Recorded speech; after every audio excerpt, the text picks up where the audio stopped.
नमस्कार मेरे प्यारे विद्यार्थियों। आज हम अपने अप्लाइड केमिस्ट्री में एक चैप्टर है जिसका नाम है गैसीय तथा द्रव अवस्था। गैसीय तथा द्रव अवस्था। गैस को हम गैस कहते हैं इंग्लिश में और द्रव को हम कहते हैं लिक्विड। तो चैप्टर का नाम है हमारा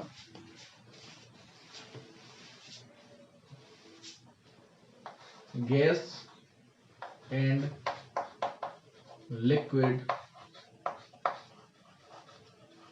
state. Gas and liquid state. आज इस चैप्टर में हम पदार्थ क्या होता है, पदार्थ की कितनी अवस्थाएं होती हैं और ठोस अवस्था क्या कहलाती है, द्रव अवस्था क्या कहलाती है तथा गैस अवस्था क्या कहलाती है और तीनों में क्या अंतर होता है, इसका अध्ययन करेंगे।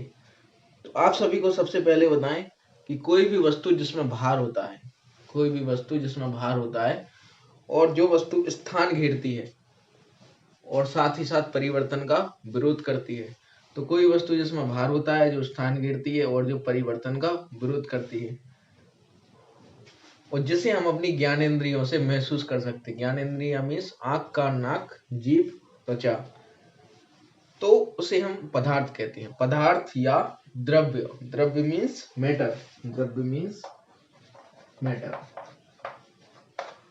और पदार्थ भी कहते हैं पदार्थ या द्रव। पदार्थ मीन्स होता है मटेरियल एंड द्रव। तो आपको बताएं कि पदार्थ की तीन अवस्थाएं होती हैं, पहली ठोस, दूसरी द्रव तथा तीसरी गैस।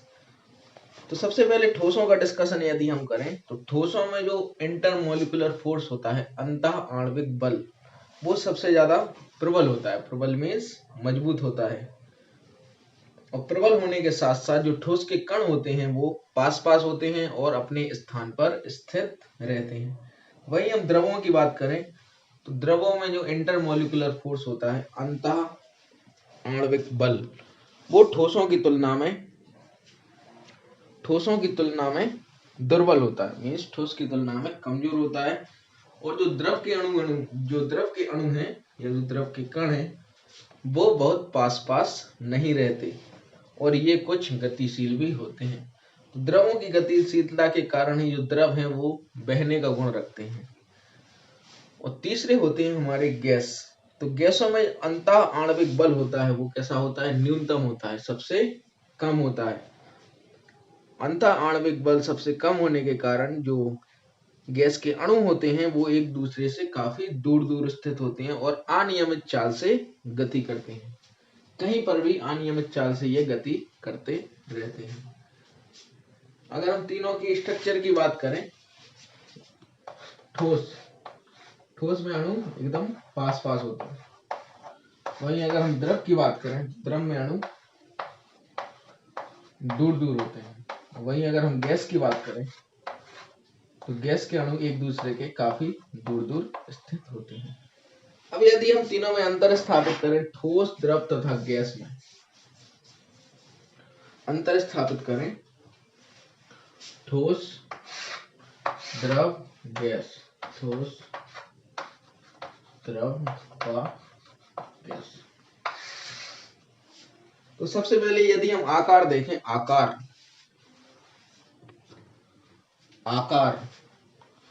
यदि हम आकार की बात करें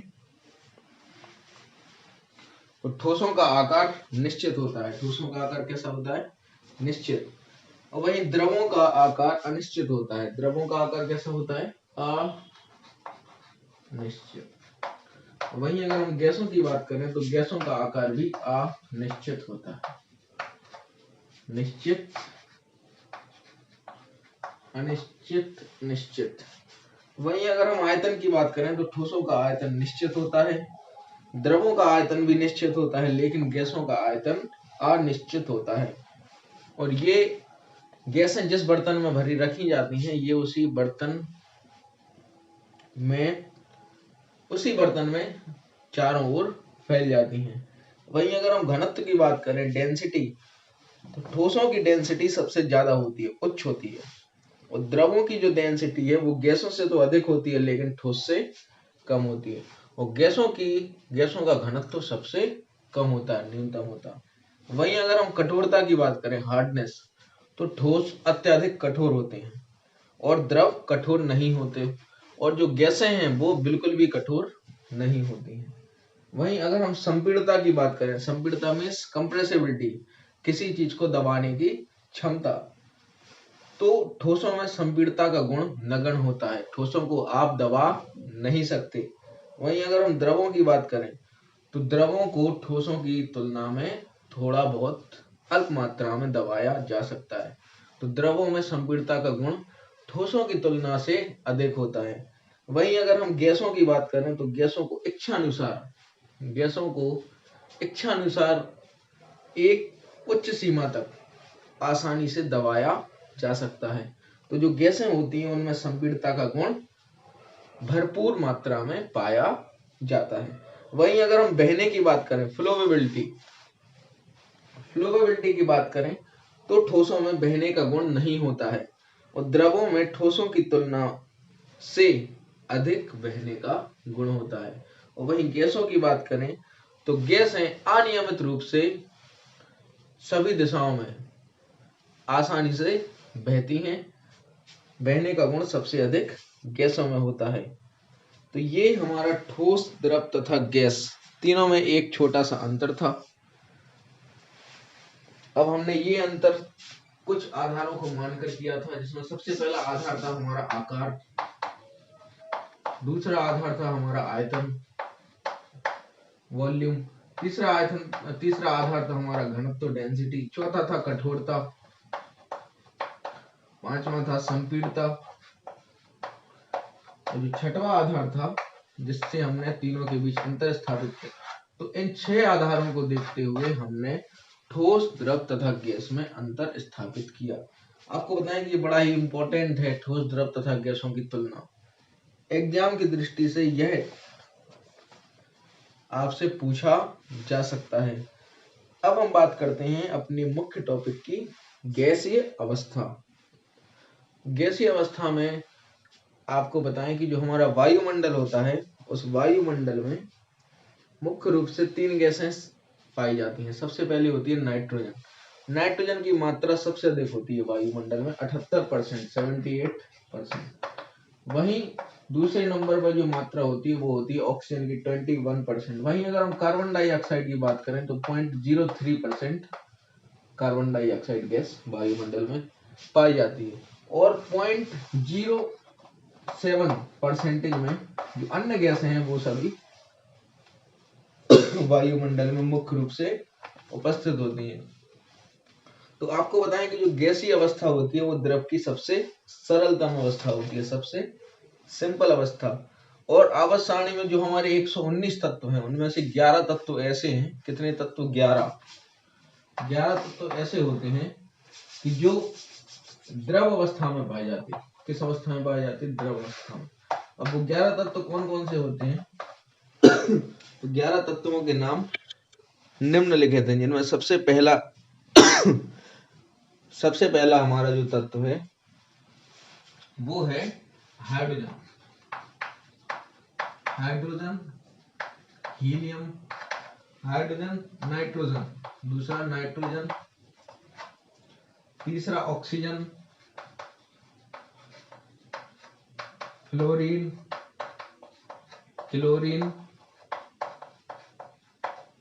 तो ये 5 तत्व गैसीय अवस्था में होते हैं, और 6 तत्व ऐसे हैं जो अक्रिय हैं। अक्रिय मीन्स उत्कृष्ट गैस हैं, जैसे कि helium, neon, argon, krypton, xenon और लास्ट है रेडॉन। तो 6 हमारी अक्रिय गैसें हैं, helium, neon, argon, krypton, xenon, radon, और 5 हमारी नॉर्मल गैसेस हैं, hydrogen, nitrogen, oxygen, fluorine, chlorine. तो ये 11 तत्व ऐसे हैं प्रकृति में जो गैसीय अवस्था में पाए जाते हैं। वहीं अगर हम गैसों के भौतिक गुण की बात करें, फिजिकल गुण की बात करें, तो जो गैसों का आयतन होता है और जो आकृति होती है वो अनिश्चित होती है। गैसों को हम जिस पात्र में या जिस बर्तन में भर देते हैं, ये उसी का आयतन तथा आकृति ग्रहण कर लेती हैं। वहीं अगर हम दूसरे भौतिक गुण की बात करें तो जो गैसों का घनत्व है, गैसों का घनत्व ठोस एवं द्रवों की तुलना में अत्यंत कम होता है। गैसें सभी दिशाओं में समान दाब डालती हैं।